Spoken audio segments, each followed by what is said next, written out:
Welcome. We are live. Welcome. My name is Ginn, and in today's video, we are going to be talking about closing virtual wholesaling deals, closing owner financing deals, all virtually. This is a really fun one. Guys, look behind me. We're in the new studio. We are on the St. Lucie River. This is absolutely amazing. This is just beautiful. So glad we can actually be on here. So what's going to happen is we are going to be joined live by Chris Monroe, and Chris is going to be talking about virtually wholesaling and virtually closing real estate wholesaling deals. So let's add him on here. Welcome back. All right. How's our connection now? Is that better? That's a lot better.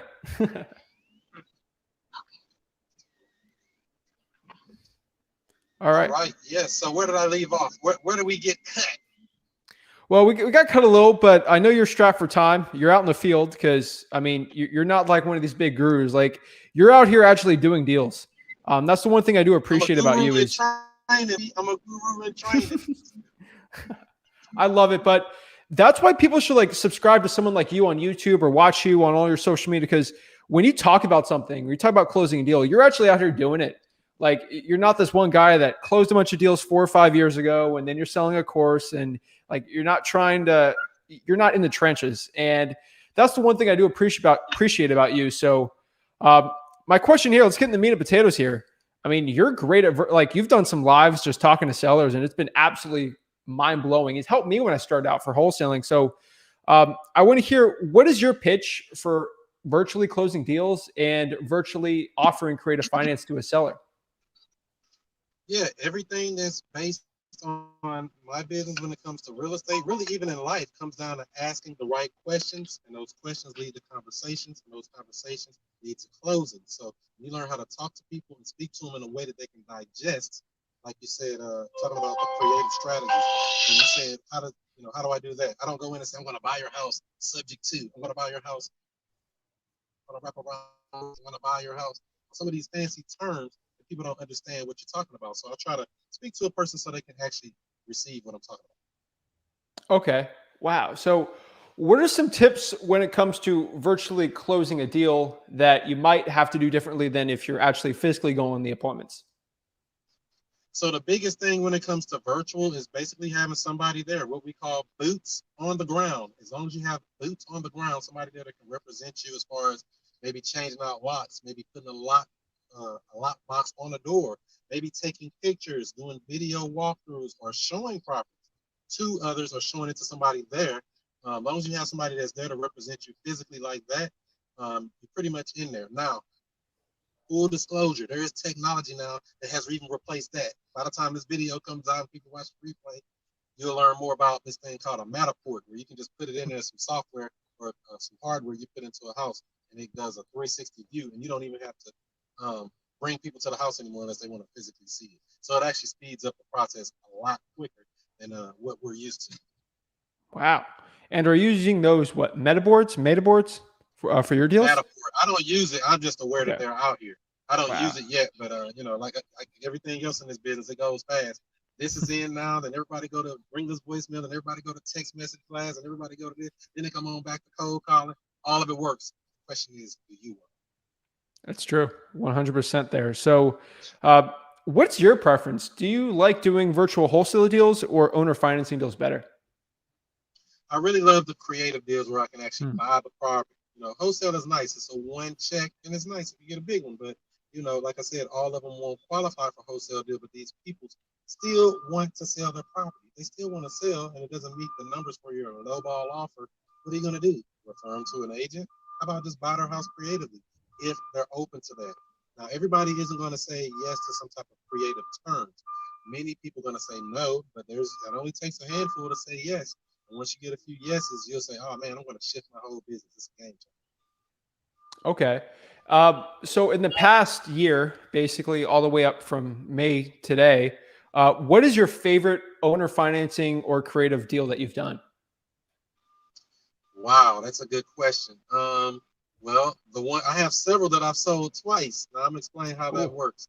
So, yeah, and I was like, wow, how you get the same money on the same house? So I bought a house on a creative deal.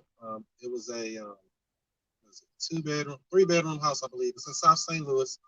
I was a small non-refundable option I got on this property. So I bought the house on what we call a wrap around mortgage, or a wrap. So they wrapped around the original loan that was already there.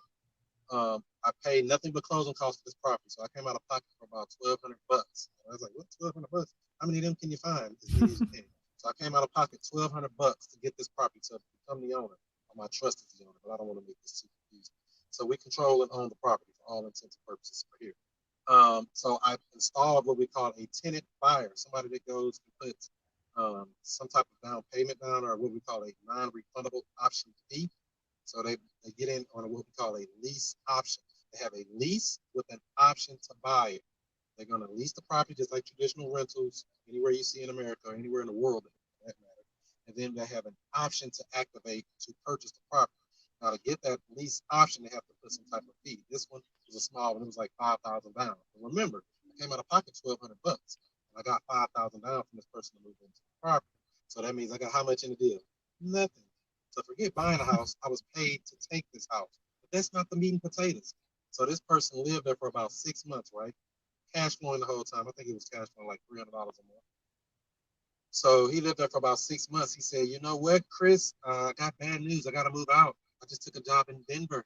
I got to get out of here." I said, "Oh man, you got to leave, really?" He says, "I know that 5,000. I won't get it back. I understand. I got to move." He left, but here's the catch. A few days later, somebody else came along and wanted the same house that I did nothing to have no money in, and they dropped $10,000 down on the same house I have no money on that I've owned for the last year and a half. So that's just kind of an overview of some of how these deals work. You can do these deals pretty much in every state, all over the United States. The only place it's kind of tricky is Texas, but outside of that, you can do these creative type strategies everywhere, and it's really a game changer. This same house that I never did no work to, I never qualified for a loan from the bank. I never showed my W-2s, tax returns, blood samples, mother's maiden name, none of that stuff. They tell you got to do 3.5% down. None of that stuff. I didn't go through any of that. Acquired the property and got paid for it. I still own that property today. It's still cash flows. So it's the Wow. gift that keeps on giving. We call it the goose that's laying the golden eggs. They just keep popping out eggs, popping out eggs. I got 2 houses like that, by the way, that I've sold on a lease purchase twice. Meaning somebody left, somebody else came in. And I didn't cause that. They did it. That's why it's called a lease option. They had an option to either stay in the property, or they had an option to stay and get their own loan or whatever they want to do, or move out. Wow. I'm glad you talked about that, because I'm glad to talk to someone who is just as passionate about lease options as I am, because I'm preaching the choir here, but no money, it's cash flowing. It's the best. How many years for on average on that deal, like, was the wrap? Was it like 3 years, 4 or 5 years? Well, you want the real truth? The life of the loan, baby. We go for the life of the loan. I think that Wow. house has 26 Woo. years or something on it. I got about 4 of them like that have 25 plus years on them. So we never getting out. That means that's my retirement. 25 years from now, I still have something cash flowing, paying me that I have no money in. How do you lose on a Wow. deal? Jeez. And what's the monthly cash flow in there? Like, profit wise? That was like $300. It's not a lot, but still, remember, I got 2 big checks. It's basically like a wholesale deal hybrid. I guess you could say it's a hybrid of a wholesale deal. I got a big check. I get a monthly cash flow each and every month while I wait. And then if they do decide to go get their own loan and cash me out, that would be what we call our third profit center. I get another big check because I sold it for $59.9, and the loan on it is like 40 grand. So that's another $25 Wow. check on the back end if somebody ever decides to cash me out. Wow, that's super impressive. I mean, how did you find that lease option deal? They actually found me. So that deal, the wrap that I found, the way I bought it, they called me from what we call a car magnet. And I put those vehicle magnets and said, "Sell your house for full price." And they called and say, "How does that work?" We don't say we buy houses like everybody else. We say, "Sell your house full price." That begins what?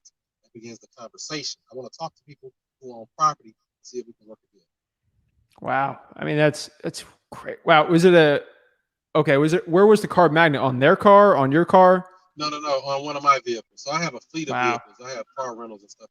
That's another story, but this is Wow. on one of my vehicles. I actually bought 2 houses from those same magnets. So car magnets work, people, and you can get some at wokesigns.com. WOKE, wokesigns.com. Wow. Yeah, I see you on Instagram talking about the car thing, but that's for a different podcast. We can get in there. But if I find someone who wants to sell and potentially it's good for a lease option, how could I virtually pitch them on a lease option? Because I mean, it took me a solid couple weeks of just learning lease options for me to really get a good grasp on me understanding it when I was starting out. How can I have a seller understand what they're agreeing to with a lease option? Well, like I said, we want to keep it as simple and plain as possible. We don't want to go in talking about big words and big Yeah. phrases and a bunch of scary stuff. And to make it simple and plain. So, and I do want to be fully transparent here. I don't look to buy any lease option. I'm looking to buy the property. I want the deed. I don't want. I'll settle for one if they'll do it. What we call a sandwich lease option, where I lease it and I sublease to somebody else, and I'm the meat in the middle. That's the sandwich lease option. I'm not looking for those. I'm looking to actually buy the property, meaning I have the deed, and my exit strategy is the lease option. But I have did some sandwich lease options as well. But my target on those when we do it, simple. Would you consider taking a monthly payment until we pay you off in full? They're either going to say yes, no, or what the heck is that? There's only three options they're going to have: yes, no, or how does that work? Hopefully they say, how does that work? Because now you can go into telling them how you're going to take full responsibility of all of the maintenance and repairs of the property. They won't have to deal with any tenants, toilets, termites, trouble, or any other T's, trash, any other T you can think of. All the T's are gone. We eliminated them, and we make it a seamless transaction so that they don't have to worry about their property anymore. So we basically want to target it to what they said. So like I said in the beginning, it's a line of questioning. We find out what they want. Very important. Find out what that homeowner wants so you can give them they want. Every different type of fish, like different type of food. What type of food does that fish want? We're going to feed it to them. Wow. Wow. I mean, your wealth of knowledge. I think a lot of people are getting it. We're going to have a lot of great comments on this. Thanks, Leo. Thanks, Jose. Thanks, Brenda. Uh, I mean, I love lease options. So how are you finding your tenant buyers? You know what? The tenant buyers is actually the easiest side. The biggest thing is finding out who has the biggest non-refundable fee. So one of my favorite ways is that site that starts with the Z and ends with the W. Zillow. You can find them on Zillow. Another way is to put what we call bandit signs or signs inside of neighborhoods to say, um, no banks needed, seller financing, or moving to a house, rent to own, no banks needed, challenge credit okay, bad credit okay. Certain verbiage like that. You don't want to put all that, but I'm just giving some keywords that you want to kind of attract these people. Let them know it don't matter what your credit is. It's all about, do you really have some type of non-refundable fee? That's what I'm looking for. And can you pay this monthly fee? Do you have some type of income? You have a zero credit score, you can qualify. Because we're giving them time. We're actually providing a service to the marketplace. You got to remember that 3/4 of the marketplace cannot qualify for a mortgage. A lot of people, especially since the pandemic, less people can qualify for a mortgage. So they're like, wow, how do I get into a property? Giving them a way to get into a property through the lease purchase program. Wow. Okay. And is there any acquisitions tips that you can give for the audience through owner financing creative deals that's helped Most you? definitely ask good questions. Don't go in offering a bunch of stuff. Oh, I'm gonna give you this much down. No, no, no, no, no. We usually buy with nothing down, okay? Okay. And they don't say that, I'm moving on. If they say, oh no, I gotta get something down, then let's talk about the down payment. What's the lowest you would accept as a down payment? But don't go in offering big down payments. You wouldn't believe how many houses I bought, no money down, closing costs only, and it's all about the gift of gab and knowing exactly the things to say. And I go through there with the training that break down exactly the words to say and things like that. And the biggest thing really is handling the objection. Like some of the common ones they might say is, what about the insurance? How are you going to handle that? Things like that. What if the house burns down? Or things like that. So, like I say, we let them know right up front. We close all deals. I mean all deals through a real estate closing attorney, even if I'm in a title company state like I am here in St. Louis.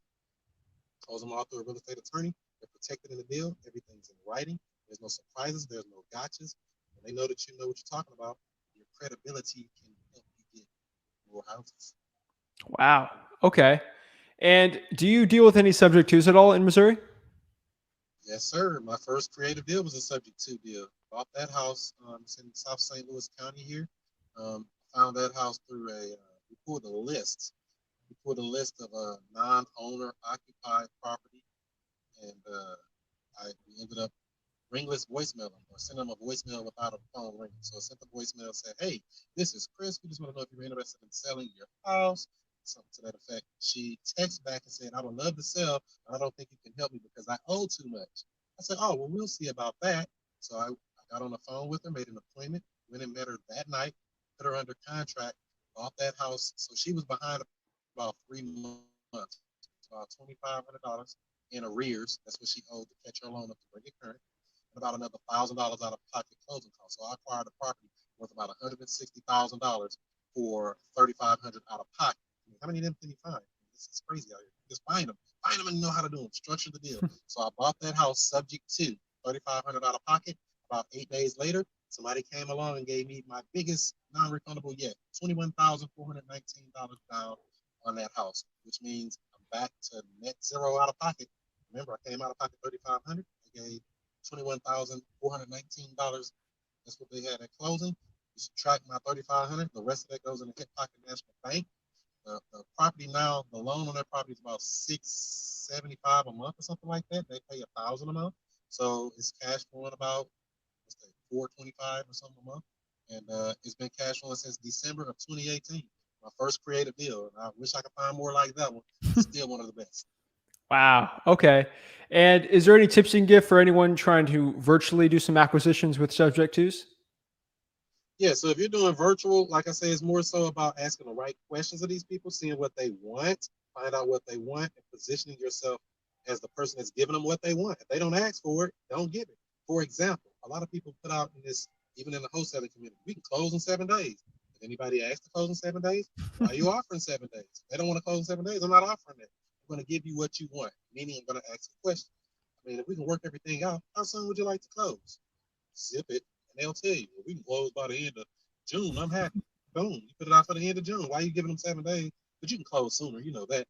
But why would you put yourself on a time constraint when you don't need to? So it's all about positioning yourself, asking the right questions, and facilitating and making the marketplace happy with you. Because the more problems you solve, the better that bank account will Beautiful. I couldn't say it better myself. So, the last part here is virtually wholesaling. So, what is your largest virtual wholesaling deal you've done year to date? become. 34,000. Wow. Wow. And can you explain that deal? Like, how do you find it? What was the acquisitions like? How do you find the Uh, buyer? yeah, it was a whole totally virtual deal up in Virginia. So Wow. it was let's see here. So that the guy was working with somebody that I knew, and they said they wanted to sell. We ended up putting it under contract for 50,000, sold it for 84,000. That was a $34,000 spread on a deal. I can't even get a deal like that in St. Louis. It seemed like I had to go out of town. So every deal is what it is. You know what I mean? If you can get it low enough, and you can position yourself and get enough buyers to find these properties that you have under contract, you can get these big spreads. But you can negotiate good, and that's one of the tips I'm going to give. I know you like tips. I'm going to give you a tip. Everybody think, oh, the cash buyers say they'll give this, and that's just what they say. You can negotiate with them too. I negotiate with the seller. I negotiate with the buyer. You're a professional negotiator, professional facilitator. You can understand how to talk to these people, figure out what they want, give them what they want, but you don't have to bend over backwards because the cash buyer said this. They're not gone. So you can't just give them everything they want. You got to negotiate with them as well. They'll try to lowball you. That's the only thing too. So negotiate with all parties. Everything is up for negotiation. Wow. Okay. And what is your closing pitch more or less for the virtual wholesaling? Is this something where you go hard to get the DocuSign done like that day? Is this something where you're calling and you're warming it up and then you go for the close? Do you get pictures So yeah, my first? How system is this all working? Yeah, so my system is set up a little different. So I have some virtual assistants over in the Philippines. So they're over there on the phone and getting leads and things like that, whether it's from for sale by owners we target. We target a lot of non-owner occupied properties. We target expired listings because these people already raise their hand and say, yeah, I do want to sell. So, sell it to me. If it's expired, why didn't it sell? Maybe the price was too high. It's only two reasons a property don't sell, in my opinion. One, the price is too high, or two, the marketing sucks. Many times it's the marketing is bad. When I say the marketing sucks, that means pictures aren't good, the description isn't good, video. You want to show the property. Enough eyeballs haven't seen that property.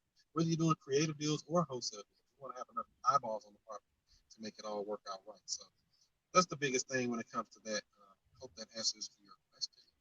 It does. It truly does. I mean, you're just a gem of knowledge. I truly appreciate it.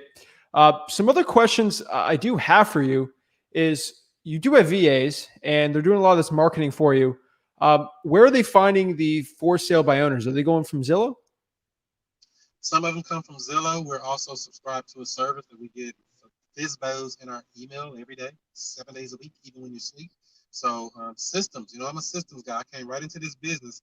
So I'm gonna go back a little bit to when I first started. I came in, I spent about a little over $1,000 before I ever got my first deal, meaning from bandit signs, setting up phone systems. I even hired a VA before I even had a first deal because I knew I wasn't gonna do all that cold calling stuff. So I basically set up a system quickly. I don't suggest everybody do that, but I did it because I did have a background in business and I understand that I didn't want to work a job. I wanted to set up a good system, leads into a pipeline, and we can keep closing day after day after day.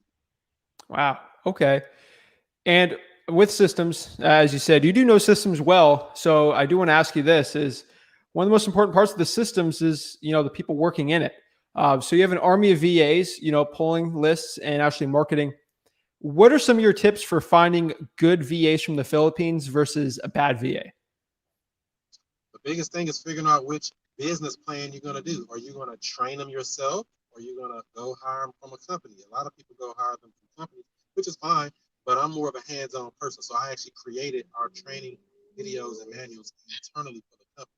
So probably about 95 videos to show you how to do everything Wow. from the rooter to the tutor in regards to running our real estate operation. So if somebody comes in today, they can go straight through the videos and they'll know exactly how to do X, Y, and Z.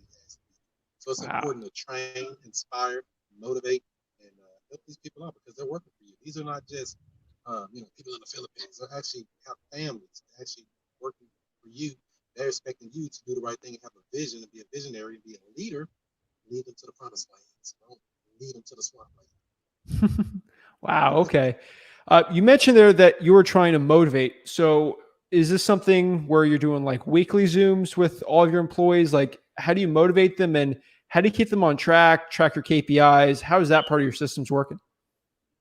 Yeah, so definitely want to meet them every week. We do a Zoom call or a video call, something similar to what we're doing here. Some type of training. We do training weekly. We do just talk, see what's going on. What challenges have you been going through? What are some obstacles you've been running into that you couldn't overcome? What are some of the objections and things that you've seen? And we go back and play some of their calls. So it's very important to have all calls recorded for quality and training purposes, for real, because you want to listen to how they're talking to people. You don't want them on the phone just saying any old thing. They're representing you. They're representing your company. So I always go back, and try to listen to what they're doing on the phones. And if they have a bad habit of doing certain things, get rid of that. For example, one of mine had a habit of, oh yeah, do you have a loan on your house? Yeah. So how much is it? That's 2 questions. You need to get that down to 1 question about how much do you still owe one versus asking, do you got a loan? How much is it? You're giving them time to think about it until you know or give you an objection. You can just hit them about how much do you still owe one confidently. And if you sound confident, like you know what you're talking about, he will give it to you just like that. Wow. Okay. And last couple of questions here is obviously you're working today, you're out in the field. What is the day like for you? And where's your time being spent best for your wholesaling and your creative finance and really in your real estate operation? Most of the time it's more so the training aspect. Like I said, I focus on a lot of training and a lot of systems. So I really don't work that much, realistically, 5 to 10 hours a week if that counts. But I do Wow. have multiple businesses. So I do have an actual physical store here in St. Louis. We have over 10,000 items for sale, furniture, collectibles, antique stuff like that. I do have the Turo car sharing. I share multiple cars on that platform. So they're rented out all the time. They're coming in and going out, things like that. If that's considered work. What's that? Drive through a car wash. You know what I mean? That's not too much work. And then, just little odds and ends, things like that. So it's not necessarily that. So like I said, I would probably say 5 to 10 hours. Wow. Okay. And last question here is you are on the Bags Riches podcast. So I started real estate wholesaling at the age of 17 with $300. So if you were back, let's say you're 17, good night. They're getting younger and younger. I know. So if you were 18 years old and you had $300, what would you do to become the next Chris Monroe? I would go to wokesigns.com and get some bandit signs. You can get 100 signs for $99 free shipping. I would get those. Make it say, you can customize and make it say whatever you want. I will put those out because that's exactly what I did. Put out about 600 bandit signs in my first year myself. So I made myself known in the marketplace by getting deals, letting people know that you exist. That's mainly your job as a wholesaler, letting people know you exist. Because there's always going to be death, disease, problems, divorce, all the other things that go on in people's lives every day. People sell property every day. Why can't they sell to you? Why can't they work with you? You gotta let them know you're here, let them know you exist. And that's what I tell people to swing. Just won't miss. Wow. That's great. I mean, bandit signs, that's how I got my first wholesaling deal. So cannot say it more enough. It's absolutely amazing. So Chris, I really appreciate you coming on. Before we hop off here, what are some of the parting thoughts you have for the audience? The parting thoughts is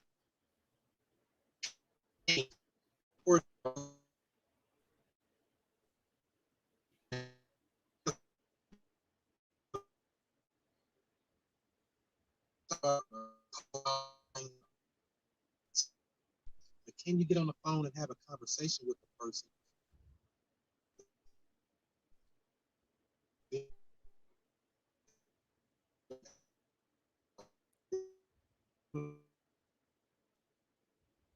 It's a big deal. You can do it, but if you sound confident, you know the words to say, and more importantly, the words not to say, you can really do some damage out there. Anybody can do this. Perfect. Chris, thank you so much. I really appreciate it. I know you're a busy man, so I'll let you go. Chris, thank you so much. Guys, we are still going to be going after this, so we'll say bye to Chris. Thank you so much. If you guys want to go follow him, he is Chris Monroe STL on YouTube. That's how I found him out. Great knowledge, great stuff. Always a go-giver. Thank you so much, Chris. That's right. Chris Monroe STL on all social media. That's Snapchat, that's Twitter, that's Instagram, that's Facebook, that's YouTube, that's TikTok, that's Clubhouse. Come on over at Chris Monroe STL and check out my incredible training platform at wokerealestate.com. WOKE, wokerealestate.com. Thanks again for having me on, all right? Thanks. Have a good one.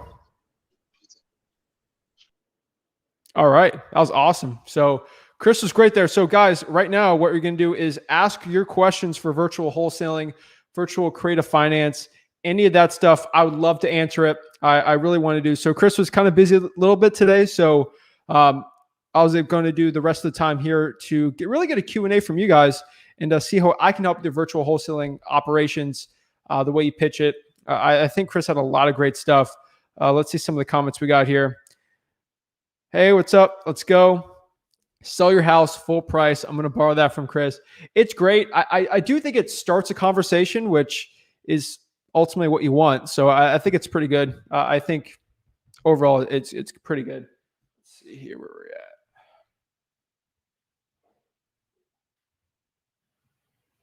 All right, that's a little better. So, all right, gems. Yeah, Jose, that's what it's all about. Sweet, sweet, sweet. The day's been heavy. Tips make it better. Awesome. But yeah, guys, comment below any questions you got about closing virtual wholesaling deals, any of that stuff, because really when it comes to virtually like closing deals, it's a little bit different. Obviously, you probably need pictures, boots on the ground. If you have the system, it's great. Chris was talking about really how he had VAs do a lot of the work for him. And I truly think that's a huge tip I can give is having a VA or having a system or delegation is he's working 5 to 10 hours a week. That is absolutely amazing. I mean, that's a game changer. If you can guys find delegation with your wholesaling stuff, it's insane. The owner financing stuff, guys, you've heard me. I've preached about it forever. I'm telling you, lease options, creative financing, learn how to close those deals. Obviously, you should learn wholesaling real estate first. But once you learn actually how to start closing virtual wholesaling deals, learn the tips that Chris was saying there. Like talk about if they're open to payments. The reason why I love owner financing deals and stuff like that is because you don't have to offer exclusively a wholesale. So if the wholesale like price, if they want way too much money for it, the cool part is you can offer creative financing. It's absolutely, it's amazing. Like I cannot say it so much that just owner financing, subject tos, they're great. Wholesaling is our bread and butter. That's how we make all of our money. But the real generational wealth is through the creative financing stuff. So Jose says the knowledge on these videos is insane. Awesome. I appreciate it. Thanks, Pam. Ola from Dallas. Awesome. Where do you get the signs? So he had wokesigns.com, I think was his link. I'll get back with him on it. But the way I found my bandit signs is you can go there, get them online. Sometimes it's cheaper if you actually go to your local like print shop or your local sign shop. That's where I found a lot of really good, like really cheap signs. If you can get under $2 with the stakes, it's pretty good. Signs are really good too for finding cash buyers. I think Chris was talking about that too. And that was one tip or thing I could really mention that was pretty good was he was actually out there like using the little white sign, say 3-2 for sale, all cash. It's a great way to do it. Now, some gurus will tell you to do it without having a deal. I recommend you have a deal if you're going to do it, but that's my personal opinion on there. But the local sign shop's really good. You can get them online if you live in a place where the local sign shop isn't the cheapest. They get the best shipping rates, so that's usually why it's cheapest. And just really know if your market's really good for bandit signs. I'm not going to go out here and tell you go buy 5,000 bandit signs and then find out your market sucks. You need to learn if your market's good or not with bandit signs. And you won't know unless you do some testing. So maybe like 100 signs will be really good. But to get into bandit signs, you got to test it out because when I started out, bandit signs were amazing. That's why I got it. It changed my life. That one bandit sign I put out, maybe $20,000 and changed the trajectory of my life forever. So I love bandit signs. That was good. Thank you so much. How would you go about doing a wrap around mortgages? So you got to take the mortgage and then you basically find a tenant buyer in there and you make a spread off of it. So depending on what state you're in, if you're in Texas, it's hard to do, but overall, if you can do it in Florida, you can do it in Florida, basically everywhere out. He was doing Missouri. I would go through a real estate attorney, get the contracts and everything done, but use a real estate attorney. You want to make sure everything is as legally protected as possible. With creative finance, I just want to make sure you guys are as safe as possible with it. So like Chris says, he uses an attorney. I use an attorney for all my deals. And if you're going to make 300, like let's say you're going to make $5,000 in the beginning and you're going to make $300 for the next 30 years, like 30 years, $300. And at the end, you're going to make some money too. Like, wow. Like it's worth paying an attorney a couple grand to get that deal done, right? And make sure you're legally protected. Thanks for the question. Great live, Zach. Quick question. If money was an issue, what's the best lead source and fastest and most effective way to get a deal in Los Angeles market? No, not Google Ads. The best lead source I would say is I would pay people to go door knocking. That's what I would do. Probably the best, as if money was an issue, Los Angeles is an extremely tough market. I recommend you do the Inland Empire, but if you had to do Los Angeles, it's tough. But I would do door knocking because it's so competitive there. That's probably the only edge you can get. That's what I would recommend there. Door knocking, driving for dollars, and then cold calling that. But even in Los Angeles, it's tough. I would do virtual wholesaling. I'm telling you, get a VA if money wasn't an option. Get a virtual assistant, have them start cold calling vacant high equity leads in the Southeast of the United States with prices under $150,000. If you do that, 9 times out of 10, if you spend enough money or you have enough marketing or you watch enough of these videos, you will get a virtual wholesaling deal. You don't even have to get any money to get a deal like that. But that would be my tip if you live in Los Angeles. I'm really sorry, but Los Angeles is really tough. San Francisco's tough, but I know guys that are actually doing San Francisco, so I can't knock it. Oakland's pretty good out there too. But like New York City and Los Angeles are like the two cities that are so difficult. Miami's up there, but you can still go to Palm Beach and still get some deals.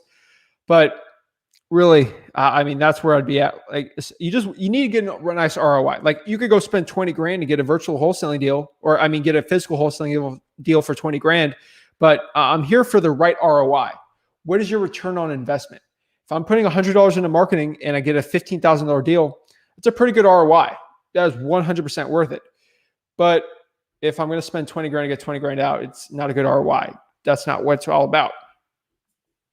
Love the love the content on the channel. I've been running 2 ads on Facebook at $20 per ad per week for Makeup County, Michigan, resulting in 0 leads. Do I need more patience, more budget, or do my ads just suck? So $20 per ad per week. Yeah, at minimum, dude, for Facebook ads. I'm not the Facebook ads expert, but I've had guys like Chris Chico. I've talked to all these people. When it comes to that, I personally would say it needs to be at least $5 to $10 a day. So that is $35 to $70 per week before you get good results on there. Your ad copy is really important too. But what I can tell you is you got to make sure that you're at least $5 to $10 a day. That helps the algorithm pretty much a lot from there. Great virtual tips. Thank you so much. I truly appreciate it. Fluff Lucky says, how many times do you cold call a list, and what do you do with people after you call who did not answer? The cool part about it is we do it by cycles, really. So we'll have a list and we'll just continually hit that list like for a full year. And if they get off the list or the equity's not there anymore, then we'll switch it. We'll not do it. Personally, what I would say here is if no one didn't answer, well, I'm going to call them next month. So usually I hit them every month or every quarter, a cold calling list. Depends how big of a market you're in, but you should do pretty well. So I would say you get a list and start cold calling at month one. If you don't have a lot of skip trace phone numbers, keep calling that list every month and just keep adding them in, add code violations, add probates, add in all the government lists you can, fire damage property lists, like all this stuff. I teach it. I'm telling you, it's one of the best ones out there. So that's what I would recommend. Leslie says, I just don't understand two things. How do you find the equity the home has in the ARV and offer price? Great question, Leslie. So let's break this down. So how do I find equity on a home? How do I find the ARV? And how do I find the offer price? This is great. So the equity, remember, equity is just like a simple formula. It's really not that complicated. So equity, for example, let's say I own a property that is worth $200,000. Now, that is what it's worth right now. And I owe $100,000 on a mortgage or loan on the property. That means I'll have $100,000 in equity. I minus off the $200,000 value minus the $100,000 mortgage or what the debt is owned on it. If I have a lien on it, things like that is equal to the equity. So if I sold the house today, how much money would I be walking away with? So that's probably what you would find when you do equity. Remember, if you're paying commissions, fees, closing costs, it's a little more different, but we're doing rough numbers here. But so that's what equity is. The ARV is the after repair value. So let's say it's worth $200,000 today and our offer price. So let's bring it back a little. So let's say the property right now is worth $200,000. So how do we get to that number? For example, let's say the property's after repair value is $300,000 and we offer them $150,000, or, we can do a lot of general math here, but let's break it down. Let's do a clean slate for you, Leslie, here. So $100,000 is what are really the value of it. So let's say it needs about 50,000 repairs. So the ARV is about 150,000. 3 bedroom, 2 bathrooms in this county are selling with this square footage, with this year built, with everything, is selling for about $150,000. We figure out that the property needs about $50,000 worth of work. We got to figure out what the repair cost is going to be on that. So let's say we know the flooring needs this amount of work, the roof's 15 grand. We add up all the stuff the property needs and it ends up being $50,000. So $150,000 ARV. Remember, we're finding ARV by looking at comparable properties in the area. What is a comparable property? What are other 3 bedroom, 2 bathrooms with the same square footage, the same more or less style are selling for? So if this one sold a couple months ago for this price and this one sold for this price, and we can put averages on the square footage of the property. We really want to do the acreage on the lot, make sure it's in the same subdivision. I can't get into an hour rant on this, but really that's how we find the after repair value, the ARV. Now we did 150,000 as ARV. It needs $50,000 in repairs. Figure out what the repair cost is. 150 minus 100,000 is $50,000. Now, $150,000 minus that 50,000 is $100,000. So now we have $100,000. That's really what the property is worth. So equity-wise, that's the value of the house. Now, obviously, we're not going to offer them the value of the house. A cash buyer is also going to want an extra discount on top of that. They're not here to buy properties at market value, or they would just be buying properties on the multiple listing service or the MLS. So take it from the top here. at $100,000, what the owner is the actual, like, that's what the owner's like value is. So our cash buyer is probably going to pay around 10% or 15% off the market value. That's their percentage they're okay with. So $100,000 multiplied by 15% minus. So 85% of 100 is 85,000. So we figure out from there, $85,000 is what our actual cash buyer is willing to pay it for. Now we got to give an offer. And here's the fun part. We get to figure out how much we want to make on that wholesaling real estate deal. Do I want to go and make $5,000 on this? Do I want to make $20,000 on it? It's truly up to you how much money you're going to make on it. So for example, I'll offer them $60,000. I know if they accept that offer, I make $25,000 on there. It's amazing. Like, how do you go wrong with that? So if my offer is 60, I know cash buyer is willing to pay 25 with the numbers I did there. We know I make 25. Let's say they come back to me and say, Zach, 70,000 is the most, is the least I'm going to take. Okay, let's do 70. Write a contract for 70. Find a cash buyer, 15,000, just made 15K.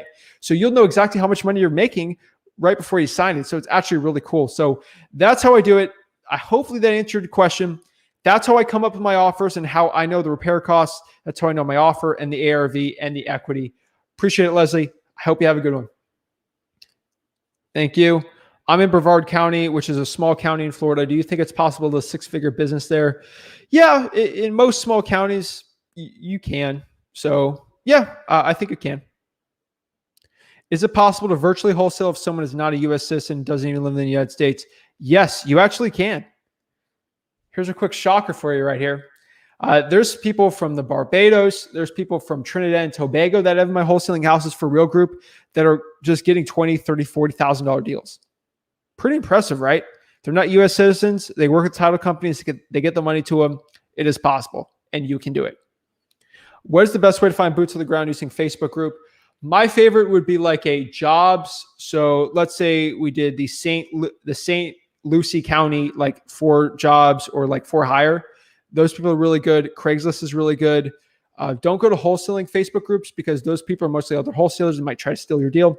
Do people that don't understand real estate. So there's people that go take pictures with the phones that won't try to steal your deal. That's what I would do. What do you do with people who batch skip tracing couldn't find their numbers? Do you personally try to find their number? Yeah, we'll try another skip tracing site, or we'll do truepeoplesearch.com. Truepeoplesearch.com. Leslie says, perfect. Thank you so much.